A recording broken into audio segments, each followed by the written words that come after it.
starter sets, gravity feeds, boosters, collector's boxes, box sets, team packs, draft packs, and campaign boxes. Dice Masters has certainly had a pretty diverse range of product types in its relatively short history. I'm going to take a look back through them all in what will be a nostalgia trip for older players and a primer for newcomers. I'll outline exactly what you need to start playing and identify the best products to get you there. And to finish off, we'll take a quick look at what the future has in store for Dice Masters. Alright, what exactly do you need to start playing a game of Dice Masters? Well, each player is going to need 8 Sidekick dice, 3 basic action dice in each of 2 different colours, 8 character cards like Nick Fury or Black Widow, or action cards like Avengers ID and Billy Club, and at least 1 matching die for each card. 2 basic action cards, a bag, just about any opaque bag will do, but some sets come with the paper ones like you see in the picture. You also need 2 basic action indicator cards which match the colour of your basic action dice, and a playmat with the various zones marked. You'll probably want a neoprene one eventually, but you can print one from the WizKids website to begin with. Okay, now let's take a look at the different ways of getting these essentials. The first 11 sets each came in 3 different forms. There were starter sets, gravity feeds containing foil packs, often called boosters, and collector's boxes. First up, starter sets were the original way of getting everything you need to get started. Each starter contains 3 versions of 8 characters, except Yu-Gi-Oh!, which bizarrely just had 1 version of each, 2 dice for each character, 10 basic action cards, and enough Sidekicks, basic action dice, paper bags, and indicator cards for 2 people. If starters were to get you started, then gravity feeds and boosters were the way we used to build our collections in the olden days. Each feed contained 90 foil packs, or boosters, except AVX, which had 60, and each booster contained 2 cards, each with a matching die. The cards were different from those in the starters, though some of the characters, and therefore the dice, would be the same. And finally, there were collector's boxes, which were mainly a storage solution, although they did provide the same basic action cards as the starter, and enough sidekicks for 1 player, and enough basic action dice for 2. They also came with, amongst other things, a promo card, a non-paper dice bag, and 4 booster packs, apart from Fair and Under Siege, which replaced the boosters with a slightly nicer bag. The first big shake-up came with the 12th set, which was a Ninja Turtles box set, and shortly after that, WizKids started to experiment with team packs, starting with Doctor Strange. The Turtles box set represented WizKids' first shot at a self-contained non-blind set. It had 10 basic action cards and 16 characters, each with 3 variants and 3 dice. And there were enough bags, sidekicks, and action dice for a doubles game, though I'm not actually sure how many people have ever played Dice Masters that way. But there were definitely enough cards and dice for a 2-player game.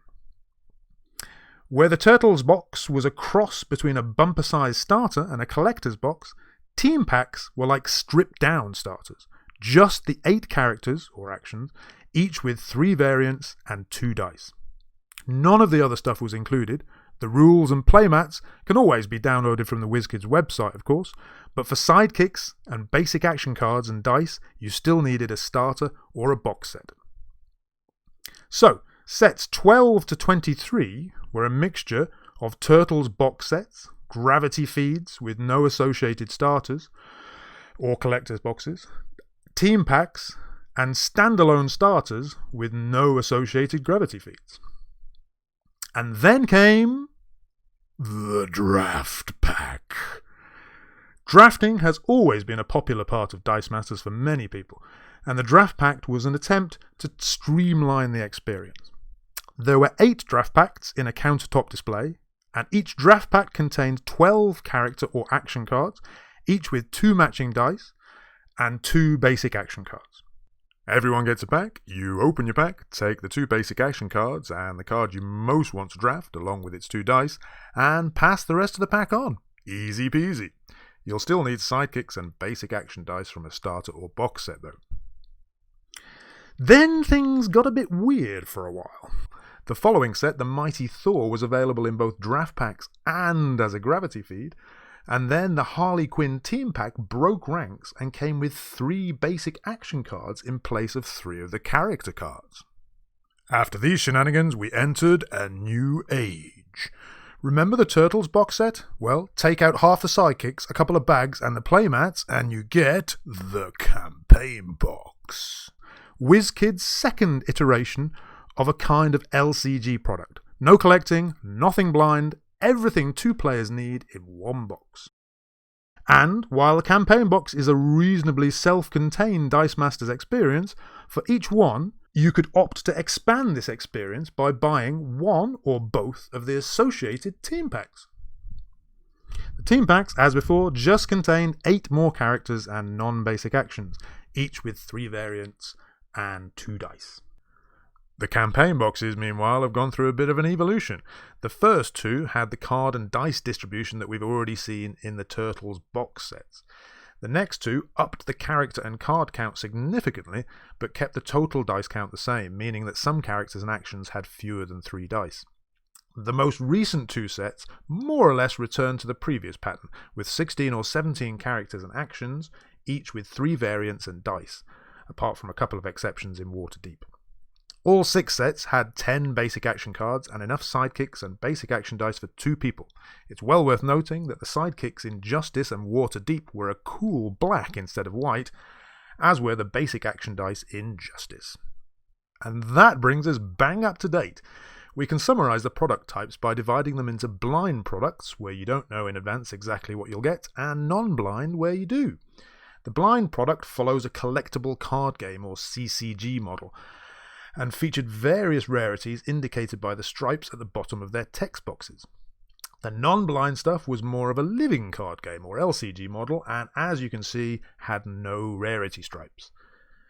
There are also a fairly large number of blue stripe promo cards, which you get by competing in official events or trading with those who have. So, we've seen 44 sets and a bunch of different product types.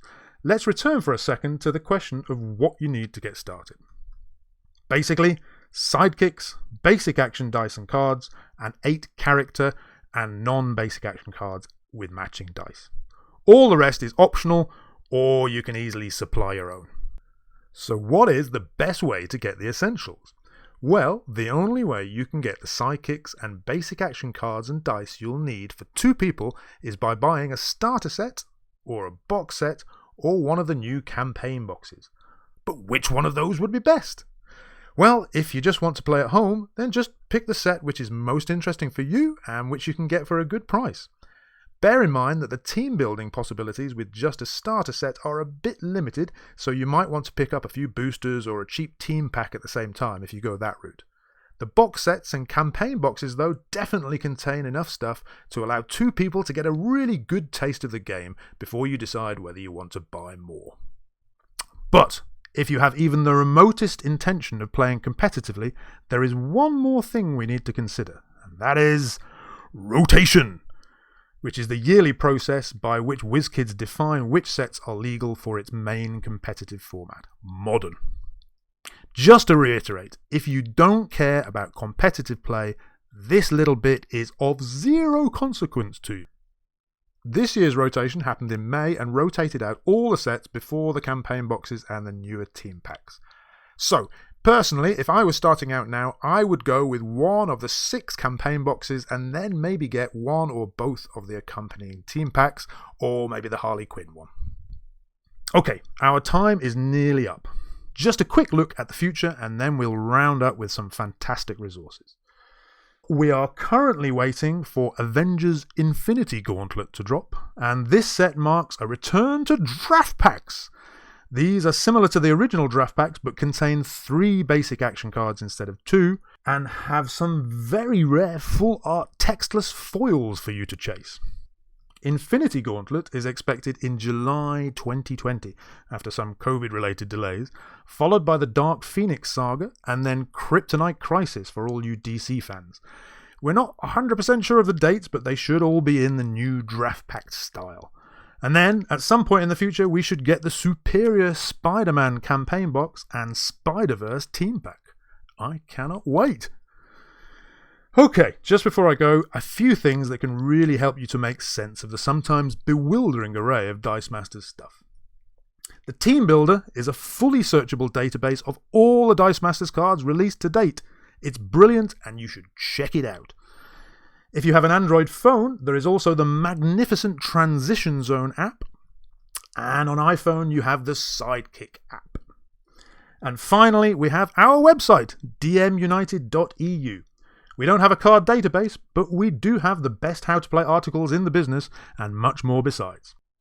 Okay, I hope that was useful. Please like, subscribe and share, and if you have any questions, do let me know in the comments. Bye-bye.